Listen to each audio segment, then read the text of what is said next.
ಕಂದ ಆದ್ರೆ ಓಡು, ಇಲ್ಲ ಅಂದ್ರೆ ನಡಿ, ಅದೂ ಆಗಿಲ್ಲ ಅಂದ್ರೆ ತೆವಳು. ಅಷ್ಟೇ ಹೊರತು ಒಂದೇ ಕಡೆ ಆತರ ಕದಲ್ದೆ ಇದ್ಬಿಡ್ಬೇಡ. ಉದ್ಯೋಗ ಹೋಯ್ತು ಅಂತ, ವ್ಯಾಪಾರದಲ್ಲಿ ನಷ್ಟ ಆಯ್ತು ಅಂತ, ಸ್ನೇಹಿತರು ಮೋಸ ಮಾಡ್ಬಿಟ್ರು ಅಂತ, ಪ್ರೀತಿ ಮಾಡಿದವ್ರು ಬಿಟ್ಟು ಹೋದ್ರು ಅಂತ ಹಾಗೆ ಇದ್ದು ಹೋದ್ರೆ ಹೇಗೆ?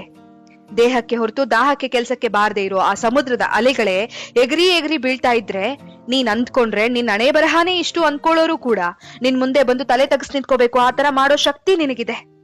ಆದ್ರೆ ನಿನಗೆ ಬಂದ ಸ್ವಲ್ಪ ಕಷ್ಟಕ್ಕೆ ನೀನೇ ಈ ತರ ತಲೆ ತಗ್ಸ್ಬಿಟ್ರೆ ಹೇಗೆ?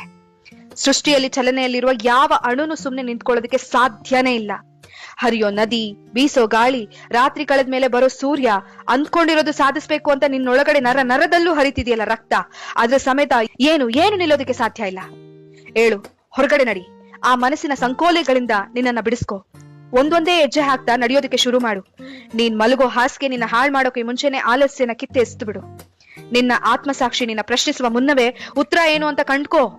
ನಿನ್ನ ನೆರಳು ನಿನ್ನ ಬಿಟ್ಟು ಹೋಗೋಕ್ಕೂ ಮುಂಚೆನೆ ಬೆಳಕಿಗೆ ಬಂದ್ಬಿಡು. ಮತ್ತೆ ಹೇಳ್ತಿದ್ದೀನಿ, ಕಣ್ಣೀರ್ ಹರಿಸಿದ್ರೆ ಅಲ್ಲ, ನೆತ್ತಿ ಮೇಲೆ ಬೆವರ್ ಹನಿ ಚಿಮ್ಮಿದ್ರೇನೆ ಚರಿತ್ರೆಯಾಗಿ ಉಳಿಯೋದು. ಇದು ಓದಿದ್ರೆ ಪದಗಳು ಮಾತ್ರನೇ, ಆಚರಿಸಿದ್ರೆ ಅಸ್ತ್ರಗಳು.